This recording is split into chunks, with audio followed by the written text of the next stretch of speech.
Hello and welcome to the dark side. We are so delighted that you are joining us this evening. As you will hear, I've had a hard-working weekend and my voice is going, but we are still here on the dark side. Welcome, Mr. Storm. How you doing? What's up? Well, first of all, I guess we're giving a shout out to Liverpool and to Aston Villa, who kept us on the edge of our seats. Well done. They didn't win the league this year, but it was a valiant effort and we appreciated the nail-biting finish. I think City fans were about to have a heart attack until that last goal went in. So, heart-wrenching, but yay, go team. Mm-hmm. Oh, okay. Bun Pardon? Bun City. Well, we can be magnanimous about them winning the league this year, but well done. It was good. It was nail-biting. It was nice to see it go all the way to the end. I think that gave something exciting for all fans all round and kept the contest interesting at least.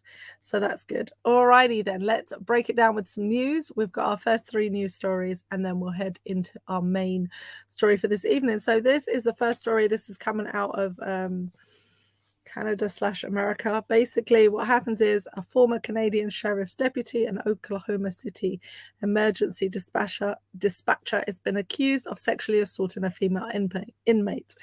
So, in essence, an investigation began in April 12 when the Canadian County Sheriff's Office requested that OSBI investigate the allegations made by an inmate. What were the allegations? It was an allegation of sexual assaulting a female inmate at 3 different locations on April 7th while transporting women from the Marshall County to Canadian County. The charges have been filed and they are as follows: forcible sodomy, sexual battery, and engaging in a pattern of criminal offences. It is as awful as it sounds. They released his background and history. He went on unpaid leave several times and now is sitting in jail. It doesn't seem as though they're going to deal with a certain aspect of the criminal charges, which would mean he'd never be able to work again as a police officer, which is a little bit disturbing. But it does bring up a question: the access, the unchecked access that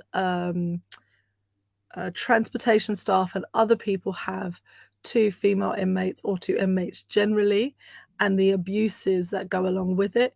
It's a horrific story. It just really made my stomach curl listening to people talk about it, let alone having to dig up the article to verify the information. Do you have anything to add on this story, Mr. Cedenio? Just another day at the office, isn't it? It is.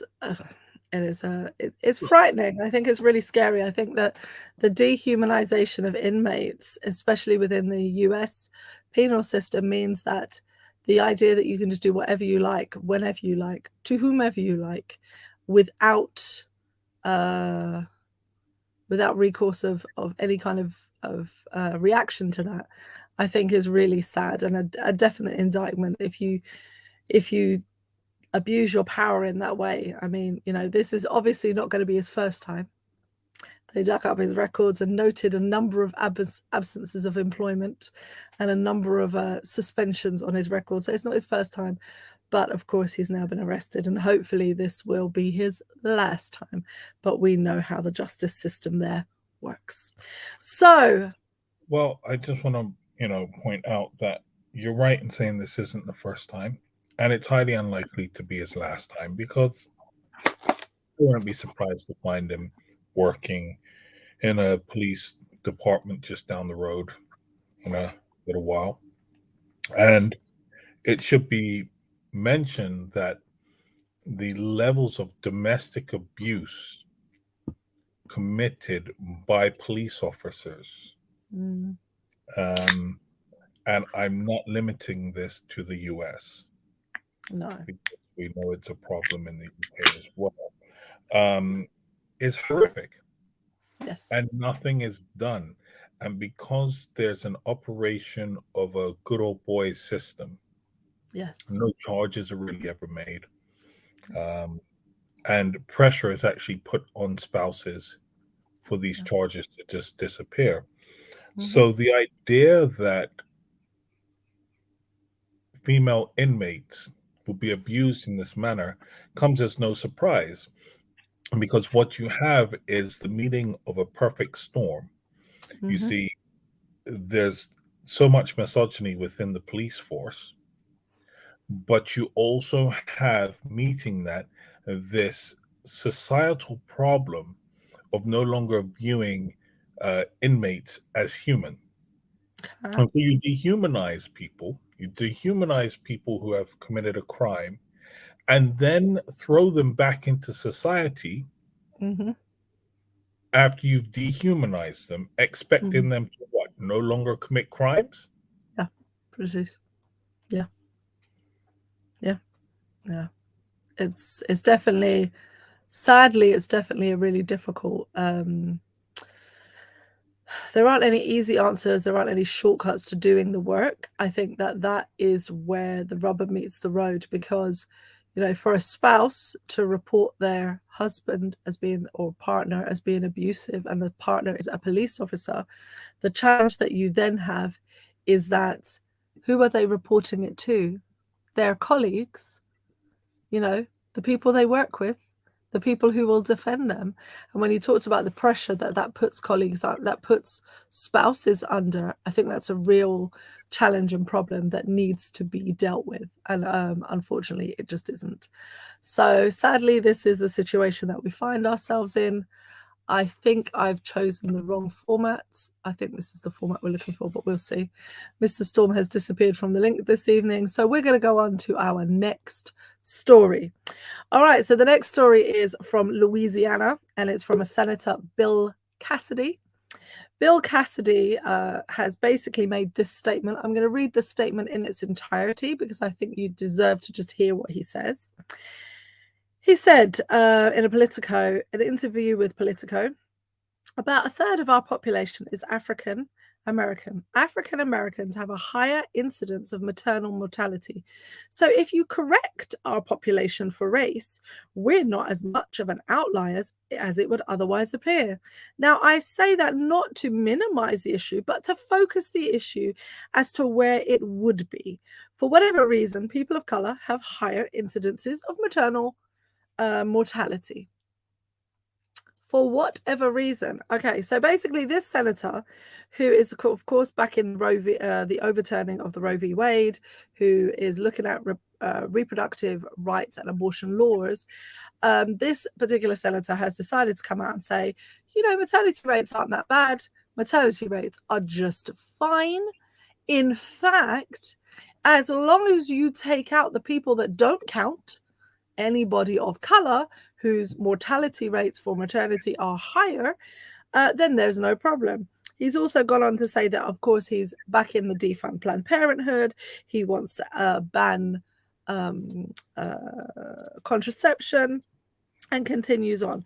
However, the Harvard School of Public Health, Michelle Williams, the Dean of Harvard School of Public Health, says this.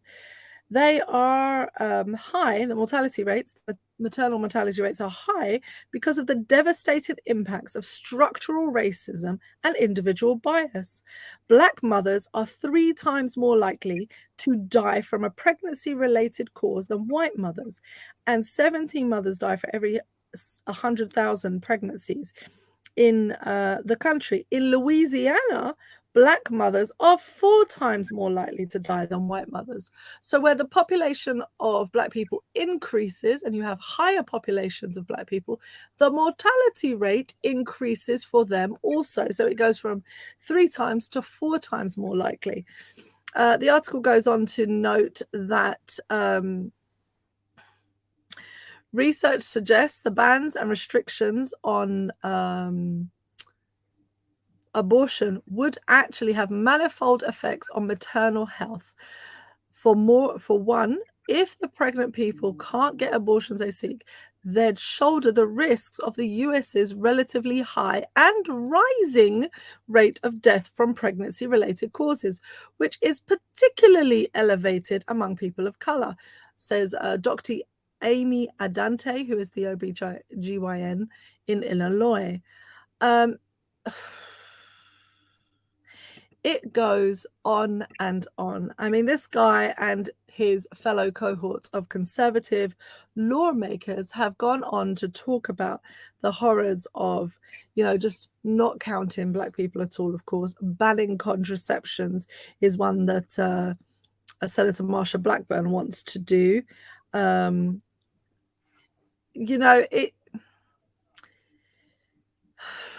It really beggars belief in some ways that we're talking about, who they describe themselves to be, a world leading country, who, leaders of the free world, blah, blah, blah, blah, blah, all of the indoctrination they do. And yet still the reproductive rights of women, the reproductive rights of people is actually really affected. Now, my husband's asked me a question to which I cannot answer and do the thing at the same time. I'm on TP Deco. Okay. When we're talking about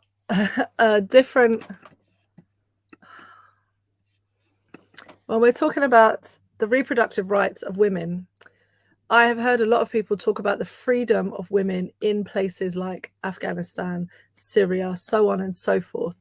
They're going on and on about how important it is that the USA goes there and helps to free these women and liberate them. Oh my goodness, look at the hijab and how impacted women are. How can you talk? How can you sit on any kind of high horse platform and talk about the rights of women outside of your country and how you're waging war to give them those rights? They need education. They need these things. When in your own very country, you are stripping back the rights of women and reducing them to debt, because to have a baby in the USA is to incur debt. You're reducing them to be in, and then saying, not only are we going to stop you from terminating a pregnancy, but we're going to stop you having access from even trying to control the fact that you could get pregnant. So, the argument is, well, just don't get pregnant. Well, if you're trying to ban contraception, then obviously, how do you expect I'm not going to get pregnant? It's one or the other, people. Like, we need to do something. And so I think it's really disgusting to continue to read the news out of the States about this. It's just an awful issue. Mr. Storm, do you have anything to add to this issue before we go on to our final story? So that senator, it's like he is J. Marion Sims reborn. I'm like, yeah, these statements are horrendous, but it should be indicative, or it should clearly show that they just don't care about people of color. They are racist. And I think we need to understand that it's the whole institution that is racist, because he's able to make such statements with impunity. Yes, indeed. Yeah. Look, listen, I just say throw the whole thing away. Oh dear, bless you as always. I mean, the whole country.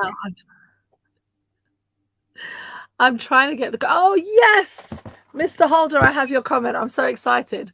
So Mr. Holder says, if Black women have higher pregnancy mortality rates and they're banning contraception, that means that they are killing them. Yes, I think you have to conclude that the intention is to eliminate some women out of the population. That really is it. If you're going to ban abortion and then say, but it's your responsibility not to get pregnant, and then ban the contraception, then effectively you're placing a death sentence on that woman. And a number of the hospitals there, a number of the academics have come out to make that point, the point that actually what is happening is that this is intentional, and it fits a narrative of something called replacement theory and so on and so forth. So we're going to see that in our next story. But yes, it is an intentional action to do harm, particularly to Black women. That's the reality. Oh, I need to sneeze. Hold on.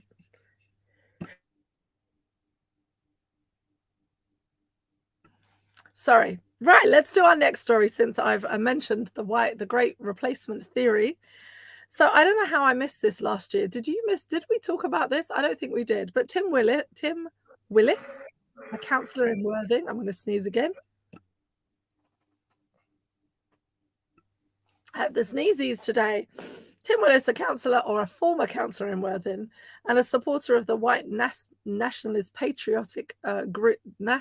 group, Patriotic Alternative, has been suspended from the Conservative Party. And basically, I don't know how I missed this, but it's like it made the footnote of the news, and now it's just come back onto my radar. So I thought this was it's a terrible story, but it's one of the statements that are made that makes it interesting. So, according to Mr. Willis, his views are that there will be a white genocide theory, and that basically he's claiming that other people within his party who are on his side, they are right-wing nationalists.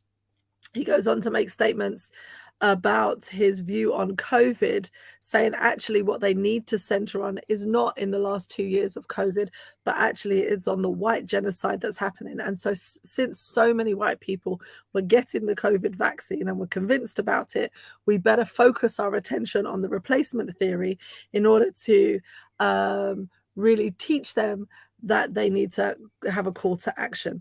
He goes on to say that he is trying to infiltrate and influence those in power, to make sure that there is political power that continues to build with white nationalistic ideas. And then, of course, there is this wonderful sentence that he says, "My view is Tories are the best of a rotten lot, as they still have a right-wing majority who are on my side." Now, Nick Knowles, the chief executive of Hope Not Hate, wants to highlight the fact that Tim Wills believes that the Conservatives have a right-wing majority within the party who support his views should act as a wake-up call for those who are in the Conservative Party who deny that racism and Islamophobia are within its ranks. And all of this was actually written by in a newspaper for Jewish people in the UK. So you can find it there and in other news stories. This one particularly struck me because we talk all the time about institutional racism and how it plays its part. And of course, politics is part of an institution. It is an institution. And what's interesting, of course, is that this right-wing nationalist joined a specific party because he felt that his views were actually endeared in that party, that they would be supported in that party, and that there were people who were like him in that party. And a lot of the times over the last few years, particularly with our current prime minister, who has managed to deflect this, he's like a little ninja when it comes to racism. Not me, I never did it. When he's saying the most racist and awful things, you have to turn around and say, well, I think Tim Willis is right. It's out of a white guy's mouth. I mean, he's telling the truth. It's an interesting conflict, but I think that we can never let up in some ways, I guess, until the system is dismantled, to continue to say that systems in place are institutionally racist. Whether you're an individual in it and you have good intentions is neither here nor there to the fact that you need to actually be working to dismantle a system that supports people like Tim Willis going out there. And the only reason he was expelled is because those tweets, those private WhatsApps, were made public by a whistleblower. That's it. It's the only reason. He'd have been ticking along nicely otherwise. So, Mr. Storm, any thoughts on this? Well, once again, it's business as usual, isn't it? Look, the Tories, we've spoken too many times about the Tories and how racist they are. And the fact that they are the British equivalent of the GOP. But here's the thing for people that have or believe in this replacement theory nonsense. Lay pipe better. I'm like, the only way you get it replaced is because There's more people my color and darker that have more game. Lay better pipe, and you'll be all right. Okay, Mr. Storm is unformed today, clearly. I'm just being real here, you know. Look, this whole fear, it's this white fear that goes back to slavery times about black people stealing their women. Everybody's coming for a white woman. Well, maybe it's the white women are coming for the black men. I just saying, you know. Yeah, listen, it's a whole bunch of nonsense, and I think white people need to recognize they're in the minority. They are the global minority. So And this always been idea, the global minority. yes, so this idea of being replaced is a fallacy. You're not being replaced, you're just recognizing you're not the majority. Yes. Yeah, I mean, Daniel brings up a good bit. I'm confused as to why replacement theory is an issue unless one is racist. Yeah. Stephen, Stephen, not Daniel. Oh, Stephen. Sorry, Stephen. Oh, I didn't even know. Sorry, Stephen. Yeah, it's a really interesting concept because unless, I think Stephen hits that, unless you're racist, it actually doesn't matter, right? It's like, unless we're racist, there's not a problem with others. What's the problem? And I think it goes back to the point that you said, you know, when we look at world majority populations, of course, they are from the African continent, the Asian continent. They are your world majority people. So black and brown people are the world majority, and white people are the world minority. And we have seen that over time as white has been adjusted and changed and more inclusive and less inclusive, and what can be considered white is adapted. And we did this I think a few months ago, where we looked at the DNA aspect and, you know, how white nationalist parties in the USA had to remove the one-drop rule from their listing, because when they were doing their DNA tests, of course, people had 20%, 30%, 40% of other DNA and thought they were white their whole lives, and then come to find out that they had something else within them. And now comes the problem because we have the one-drop rule. It's more than one drop. And so white nationalist parties have been adjusting their rules about whiteness to accommodate larger and larger groups of people, so that white can always be a majority in some places. But the reality is that it's a world minority, because white is a social construct, and the countries which it encompasses, they're small populations. They're not the biggest people on earth, right? Yeah, they're not. And I think, you know, one of the things that people talk about is that they're concerned about white culture. There is no such thing as a white culture. And I think, you know, you got to understand that's simply a smokescreen that people use, because what does a person in Glasgow have in common with a person from Plymouth? Yeah. Very different cultures. Very, very different cultures. So, as I said, the only thing that this really concerns and matters is skin color. And once again, I'm just going to be like, make like Mario, lay pipe. Right, so today's main story, I'm just going to dodge around that issue for today. Today's main story, I want to start it slightly differently. We are looking at a landmark case in the University of Bristol, but I want to start with some statistics today, just to give a backdrop as to why I think this case is so very important. Now, I'm going to look only at the UK statistics. You will need to go have a look in your own countries. They are in some cases worse or comparable, but I'm looking at the UK statistics taken from mind.org. So we want to first talk about mental health issues and how pervasive some of these things are as a problem, right? So what they would call common mental health problems and complex mental health problems. For common mental health problems, such as anxiety and depression, those affect 8 in 100 people, all right, in any given 2 weeks, any given week in England. Things like PTSD, post-traumatic stress disorder, are 4 in 100.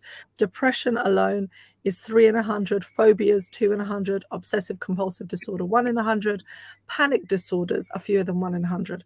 So all of these things can be given those numbers in any 1 week.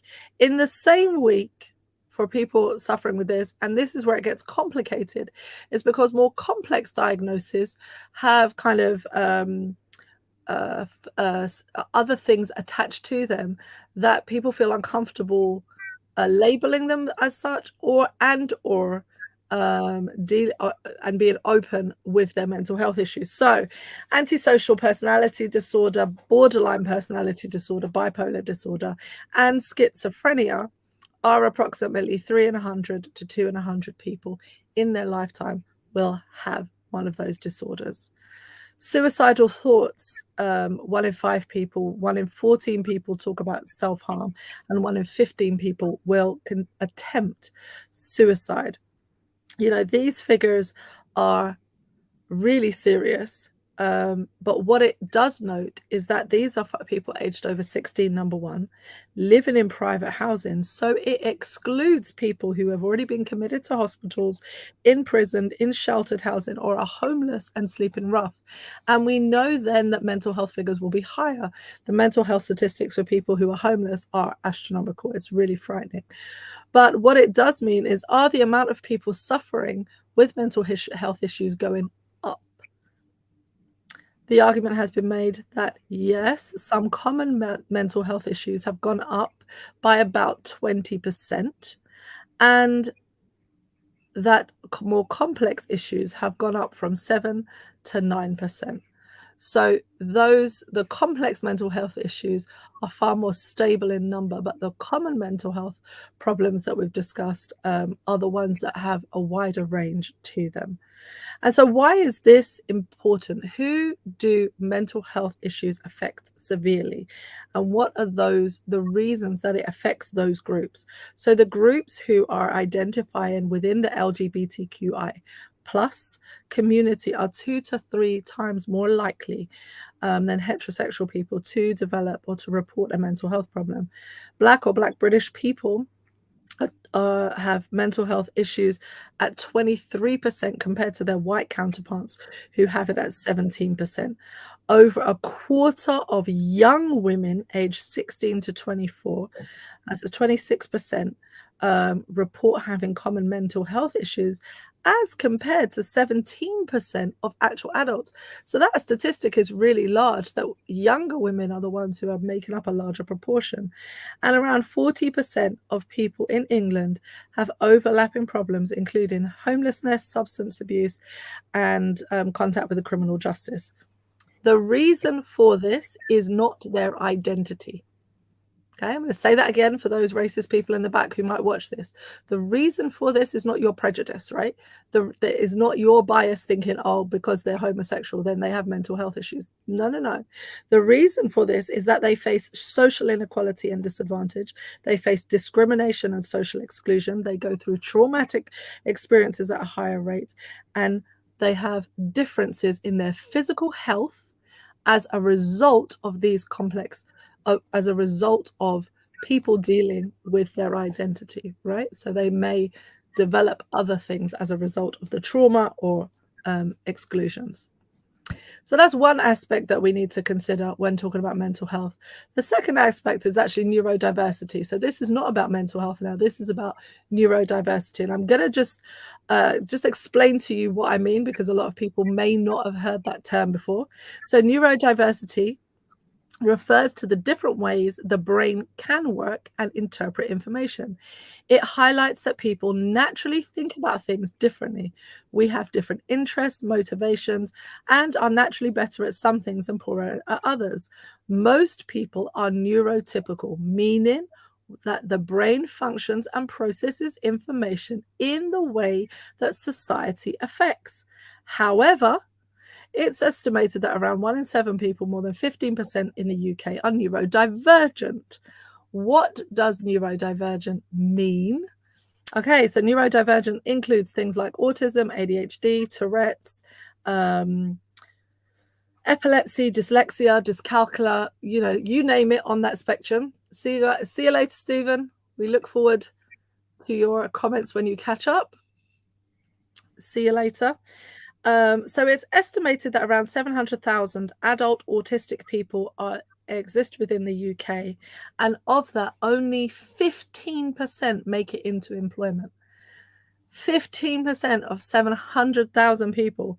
So it's really interesting that in this way, you're looking at these statistics and you're thinking, well, how is the world then being changed? How are we adapting the more we've learned over time? I know a lot of people think, oh, but there's now more autistic people than ever before. No, the statistics are fairly stable. It's that the conversation is becoming more mainstream than normal. Neurodiversity is no longer something that, the kid next to you in school suffered from silently while the teacher beat him over his knuckles because he couldn't read properly. Instead, it's being actually diagnosed and that child can receive help. So there's a real difference. But here's where the rubber meets the road. So in the UK, we have a system called UCAS, and UCAS basically is how you apply for university. They are like a governing body for the universities. So you can check them out at ucas.co.uk. They have a full report there on mental health and students. This is important because of where the story's going. There has been a 450% increase in student mental health declarations over the last decade, but it says that progress still needs to be made. Now, here's what's interesting. What they're saying is people are suffering from mental health issues at the same rate, but are not declaring them at university because of stigma, because that they are likely, they feel, to experience a stigmatization or be put out of university or have to stop and not be supported, or it's just generally ignored. So why bother mentioning it? So this declaration aspect doesn't happen, but it says that 3.7% of all UK applicants, 3.7%, declared a mental health condition on their application to study in 2020, and that is up from 2011. So those declarations are really important, and they note some differences. Women are 2.2 times more likely than men to report. Not that they're more likely to suffer from a mental health, it's that men are not reporting. Women are more likely to report, men are not. This idea that men are hiding their mental health issues, that they aren't allowed to have the emotional discussions that are freely allowed, toxic masculinity, we've spoken about that here. And then we could go on and talk about the fact that LGBTQI plus students are around 6 times more likely to share their mental health condition and care and experience. And care is experienced actually 3 times more likely for those students.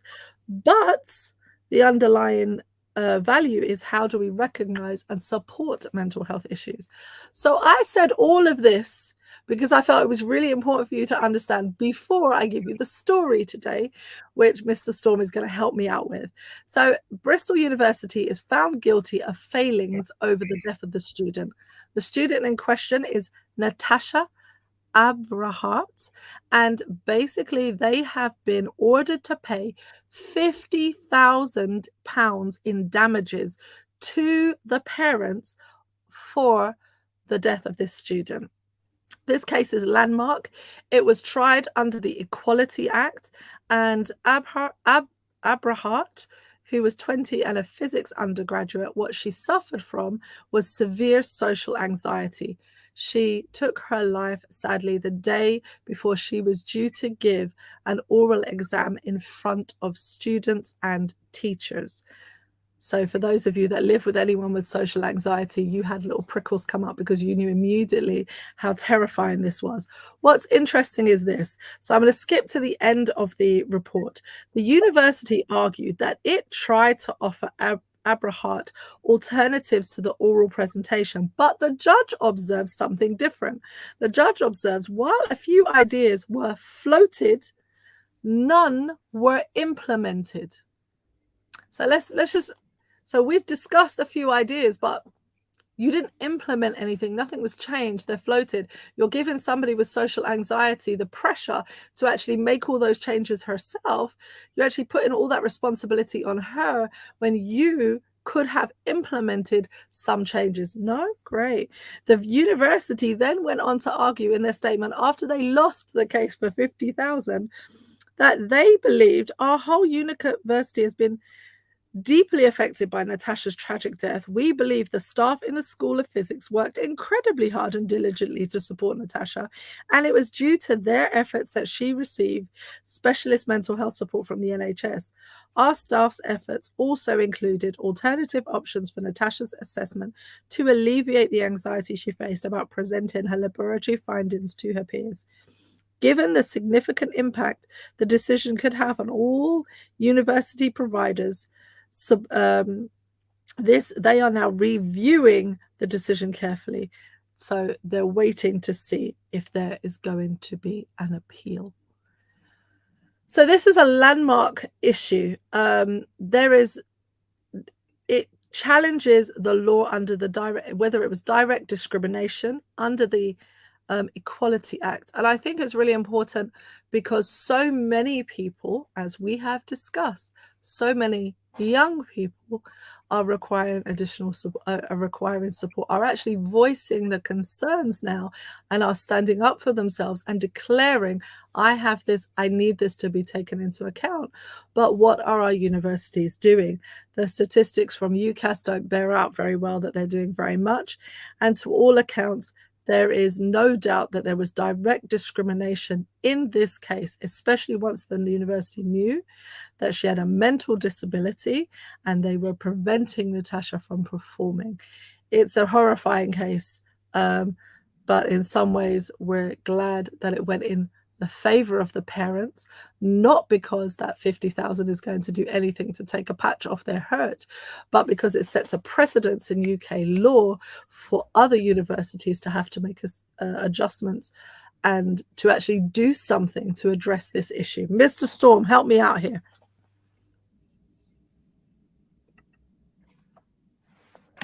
Yeah.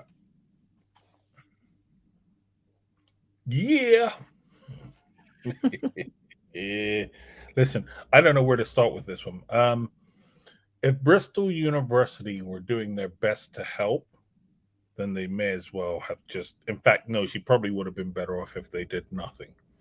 You see, Abra Hart is one of 11 students that took their life whilst attending Bristol University between 2016 and 2018. Yep. Right? That's far above the national average for suicides.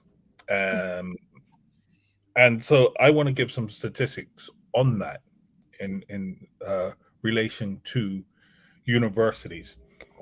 And I think what we need to acknowledge actually is that suicide is actually problematic and endemic within educational institutions globally. So I'm going to give you some figures globally. So in the US, approximately 24,000 people attempt suicide every year. Okay. Of those attempts, 1,100 are successful. 24,000 at university? At universities. And 11,000 are successful? Sorry, 1,100. 1,100 are successful. 24,000 and 1,100 are successful at university. Mm-hmm. Suicide is the number 2 cause for college and university students in the US. Number 2 cause of death is suicide. I hate to think what the first one is because it's probably something like death by gun. Yeah, it's probably police. Police brutality. Just awful. That's a really high number of people. Because not that many people go to university, right? People do understand that in the US system. It's so expensive, it's actually prohibitive for people going. It feels like when you watch TV, they're all off to university, but the average person doesn't ever attend.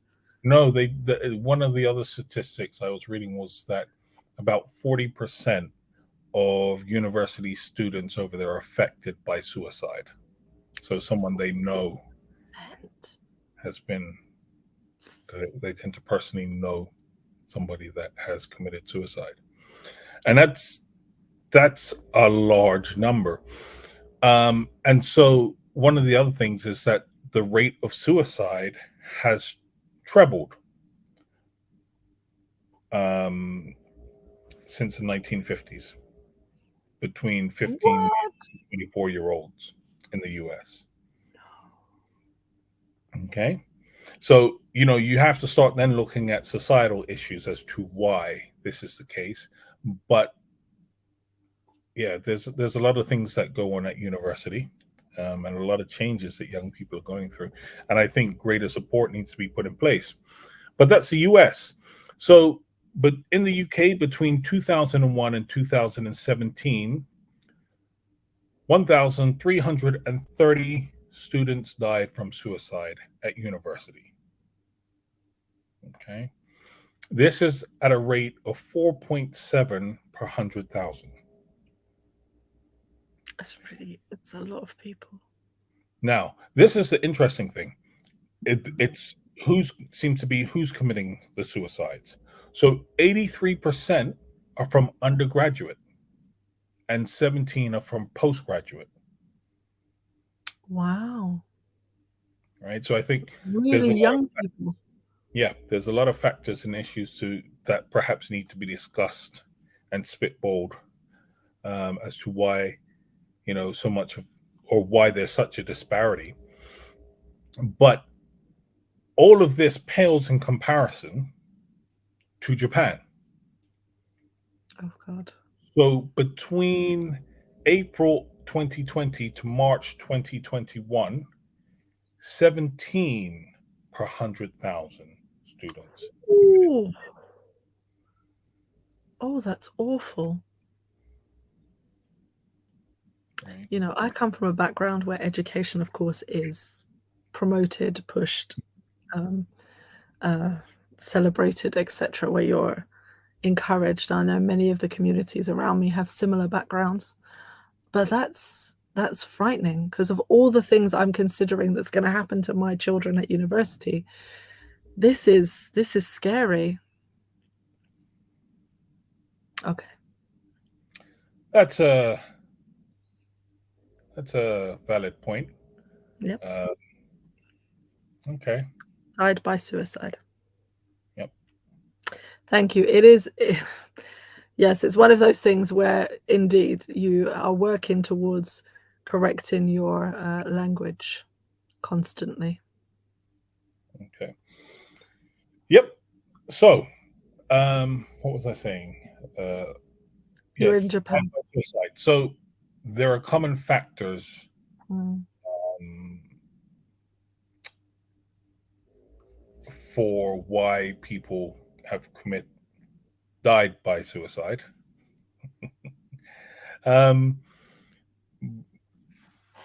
And those are grades.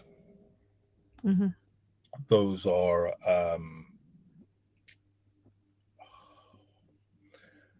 financial pressures. They are being members of marginalized communities, as you've already spoken about. Mm-hmm. They become ostracized. Mm-hmm. I think once again this shows there are societal issues that need to be addressed, Mm. regarding the cost of education, and should education even cost so much. Yeah.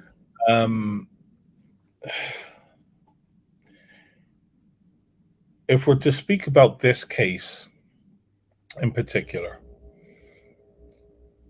the university had a duty of care, and in the weeks leading up to her death,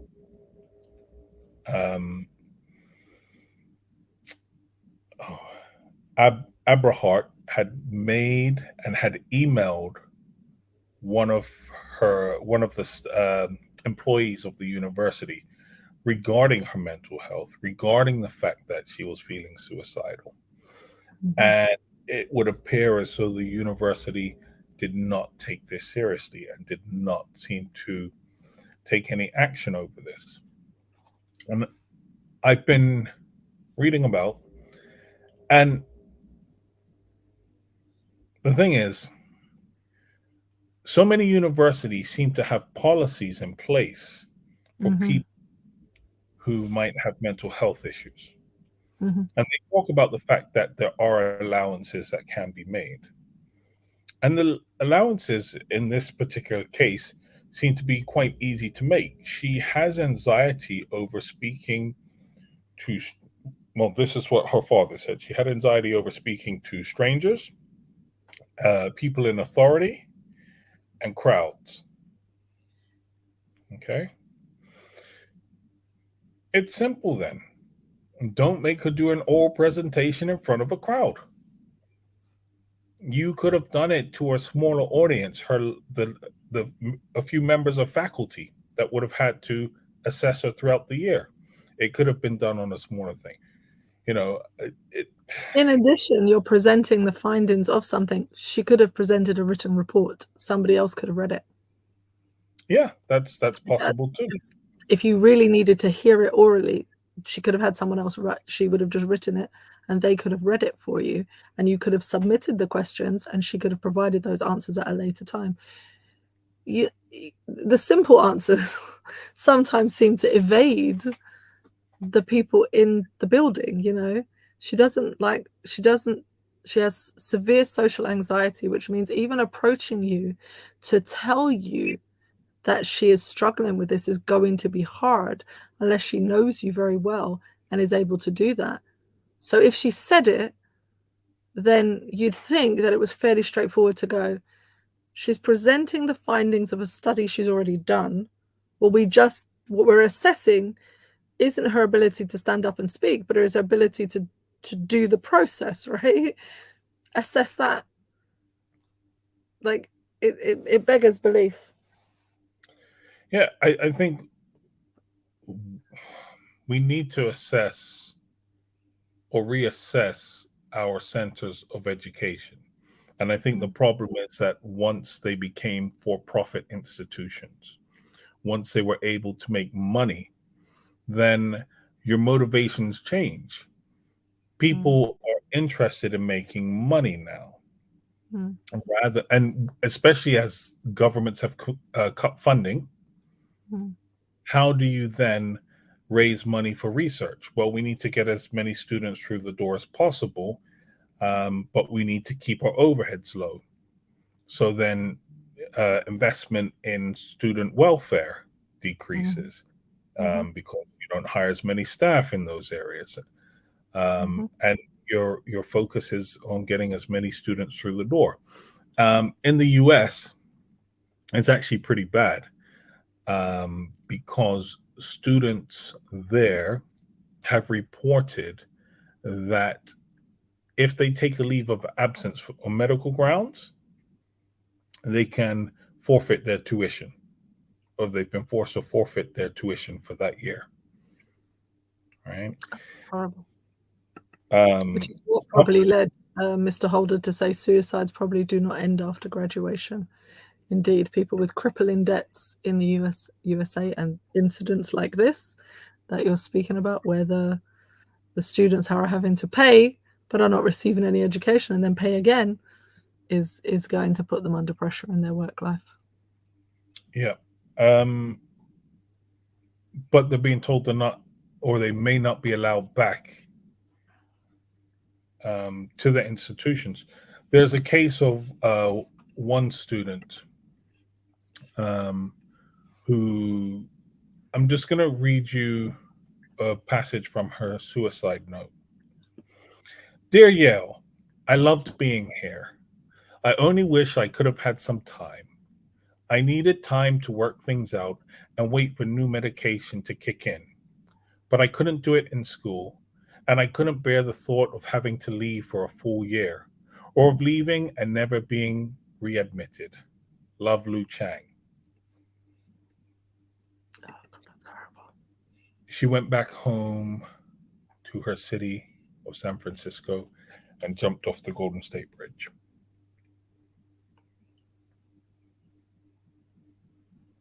Can't imagine what her parents are living through. It's horrible. All because she needed time. And I think, what does time cost? Whether Americans' great phrase, time is money. she come back next year after. Look, time is money, but so are all these lawsuits, right? So the Department of Education's Civil Rights Office in the U.S. In 2019 said that there were more than 50 substantiated claims of discrimination um, on due to disability, right? These are the substantiated ones. We're not talking about the ones that have been settled. We're not talking about the ones that are subject to NDAs. And we're certainly not talking about the ones that cannot afford litigation, right? So the true number of this is actually going to be a lot higher.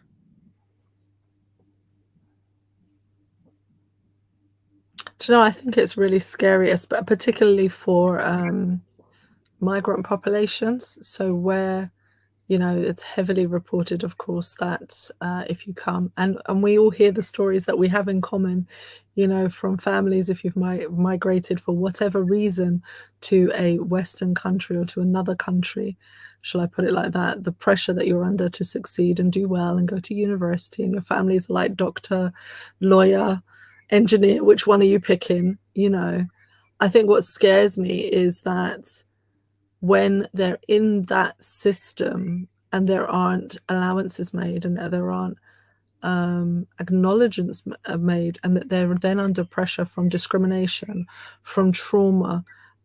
If we looked at the statistics, particularly out of the states, of women at university who have experienced sexual assault at university, that's trauma that they're experiencing at university, and then they're not able to even process that properly to actually deal with that, because the universities make no allowances, none whatsoever. We're just going to take your money and kick you out, and you can't finish. It's really quite scary to think that those are the environments that, unfortunately, we're sending our children to, right? Unfortunately, we're advocating is good for them. And is it really? It makes you question, is it really? I mean, I believe in I'm a teacher. I love education. I believe in education. I believe in education in its purest sense. But I am growing increasingly concerned with the education structures that are not about liberating the mind or educating young people about the world correctly, or giving holistic views, or expanding knowledge, or empowering children to become their best selves and do, magnificent things, or, even something as basic as reading and writing and encouraging that thing, but are becoming more and more influenced by, or the underpinning philosophies of capitalism are becoming the dominant narrative within the education system. That to me is scary. Yeah, look, I think here's the thing. I don't really truly believe that society values education. If it did, education would be free. Mm. And it would be perfectly acceptable for somebody to be a career student and be supported in that, because then they would be able to enrich society with ideas, with progress, with innovation, with all of these things. But education is simply a way and means to increase your potential wealth and earning capacity. And I think that is really problematic within society. We no longer just value education for education's sake. Makes me cry. Don't be concerned. The education system have always been capitalistic fortresses. You sound so like Mr. Storm right now. Yes, I know. I do. Do you know, I sometimes I I, struggle with it. actually, that wasn't always the case. Like universities in the UK started out as centers of education for the poor people. So that hasn't always been the case. The problem is that as poor people were getting good education there, the rich people started to send their kids there.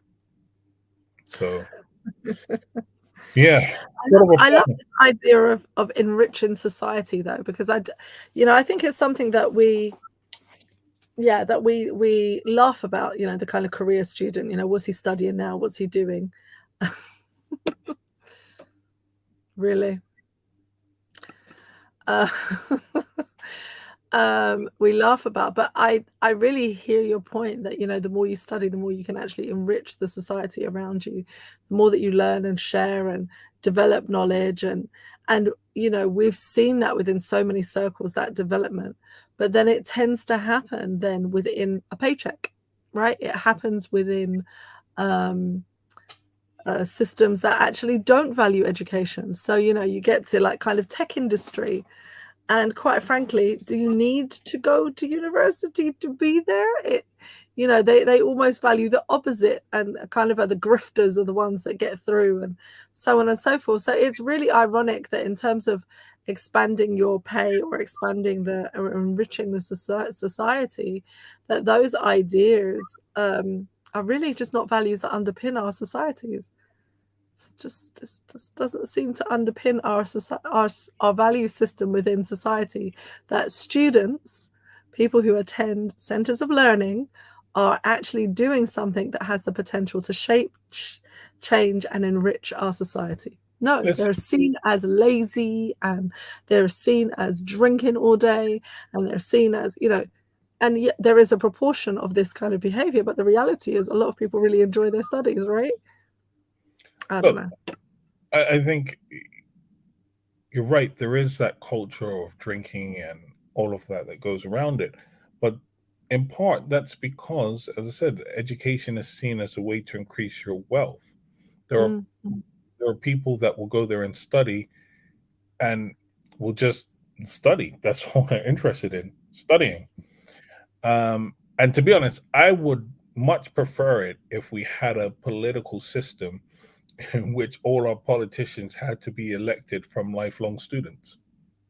Ooh, can you imagine the difference of the political landscape? That would look very different. Because I'm like, if you had to be a lifelong student, then you're supported. You're gonna know what you're talking about. You're gonna have an interest in these subjects. You're gonna have an interest in most likely improving things. You're gonna have an interest uh, in searching for the truth and an integrity to that search for the truth. But I want to ask a question. Okay. Why do you think that the suicide rate in students is so high, and particularly in undergraduates as opposed to postgraduates?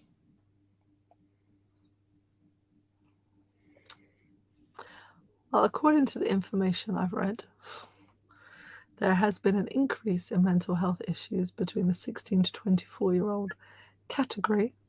I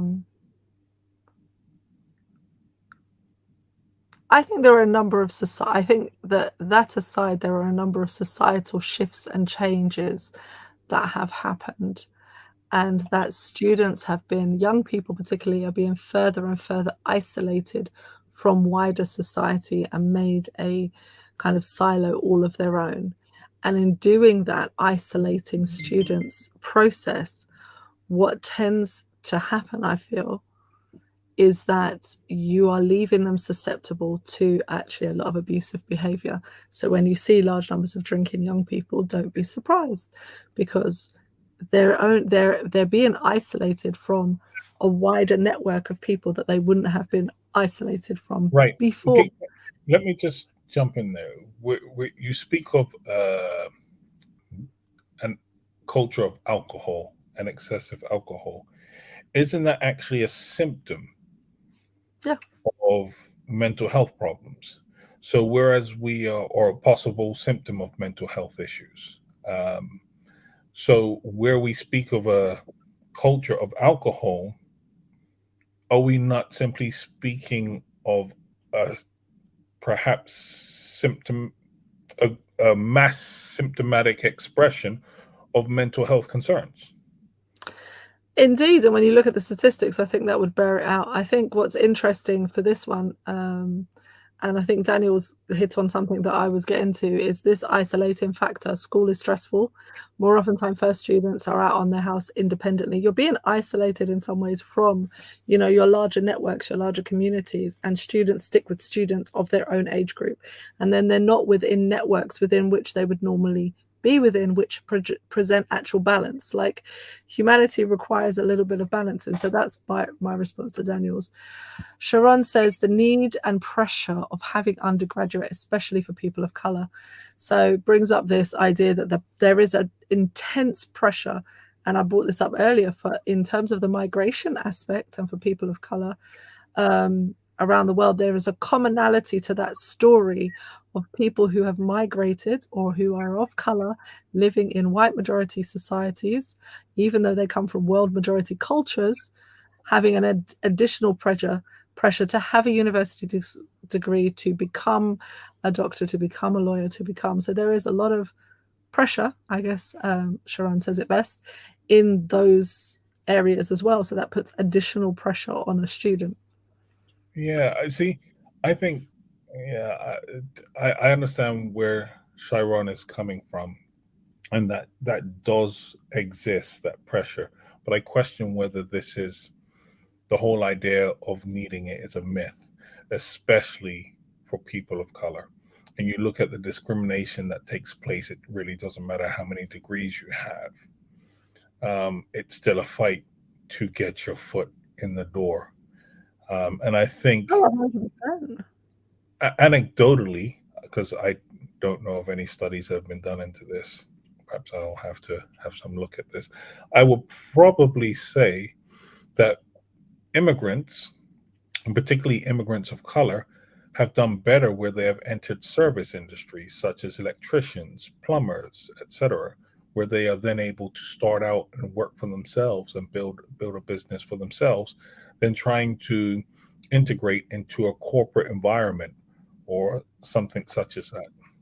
I understand the point that you're making, but I think there is generally, you can look at any community of world majority cultures in Western society. Mhm. So any community, and the stories are the same. If I I talk to my agree. I'm nephew, not saying the story isn't the same. the stories are the same. You can be a doctor, a lawyer, or an engineer. You want to be a what? No, this is not acceptable.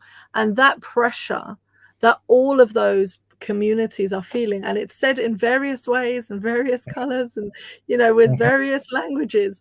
But the reality is that is an additional pressure that students of color, from world majority communities, that's an additional pressure that they face. And we've had that discussion with various people here where they're like, listen, you're going to university, you're going to get an education, this is what you're going to do. Now we've had that struggle of discussing, okay, we're from educated backgrounds. I particularly love education. And at the same time, I'm also thinking about the mental well-being of my children, of the children that I serve as their pastor, of the people around me. And I'm looking at the system within which they go in, and I'm saying, I don't know. And then that question becomes, do they forge a path through, as you say, service industries or through trade or crafts or what have you, in which they can become independent and forge their own way forward? And we have that within our families. People who went out and they grafted, and they're business people, electricians and gas fitters and, business owners and all kinds of things. Or do you go to university? But I think if we draw it back to your question of why the rates are so high at university, I think we have to look at the isolation that young people face. They are away from family for the first time often. They are isolated. They're held up to a different standard than they've been in previous generations. If we're looking at it historically, you're looking at the idolization of youth, the pressure that comes with that idolization of youth to always be a certain kind of way, to always look a certain kind of way. There are so many additional pressures that have now been placed on isolated young people that how can we then, it's a ticking time bomb, if you will. So in my opinion, to answer your question, this is a ticking time bomb. I think if we looked at those that don't go to university, we would also see, and the statistics for depression, of course, were for 16 to 24-year-old women are higher than the entire population of adults. It's 26% versus 17. I mean, that's staggering that is the case. And so it tells me that it's not just university students, it's young people and young women in particular. Why is that? Well, let's look at how life has changed for a young person. Listen, in regards to young women, I am going to just put this out there. I actually think that a large reason for the discrepancy is the trauma they're suffering from sexual abuse. The amount of unreported sexual abuse that young women between that age demographic are going through, they're dealing with trauma and they're dealing with it alone. And I think that's probably a large reason for the discrepancy within that age group. You mix that tools. Yeah, but you mix that in with the fact that, especially within this demographic, they are going to be preyed upon by older men. Mm-hmm.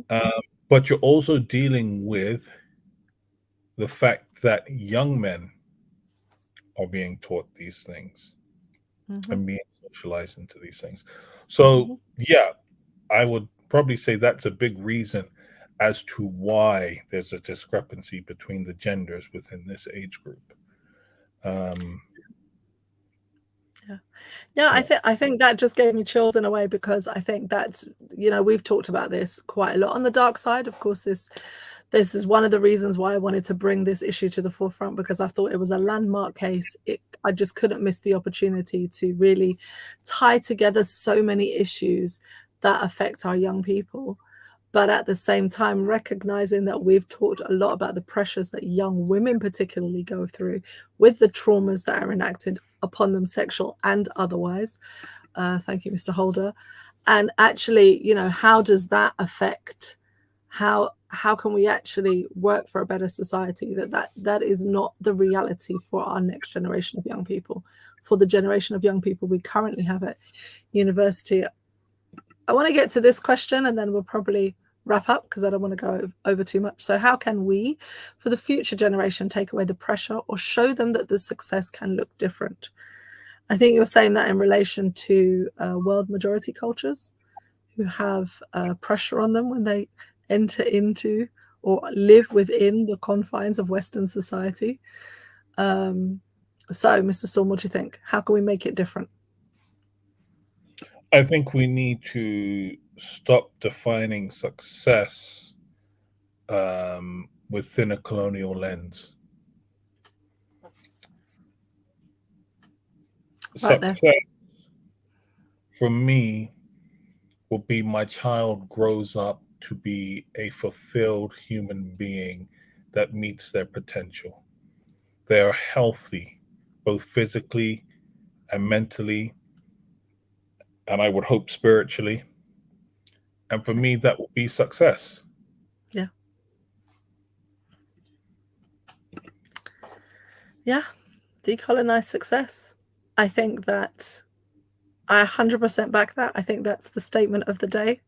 I think that we have made success numbers, profit before people, always. And therefore, if we do not start measuring our communities and our young people and our lives in different ways, we will continue to see these high rates.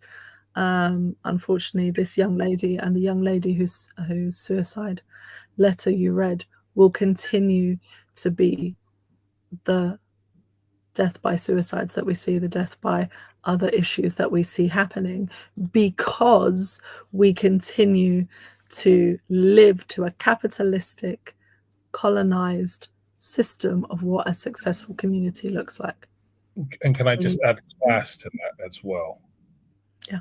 And here's the thing, we look at success through a classist and colonialized lens.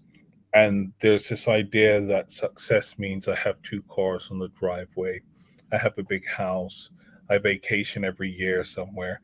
And the reality is, when you look back throughout history, the majority of people have never been able to do that. They've Yeah. never been able to afford or attain that lifestyle. So when you have immigrants coming in and they're trying to assimilate into the culture and into the idea, they're buying into a false narrative that doesn't actually exist for the majority of the population. And Yeah. all that does is it continues to perpetuate this myth. Yeah.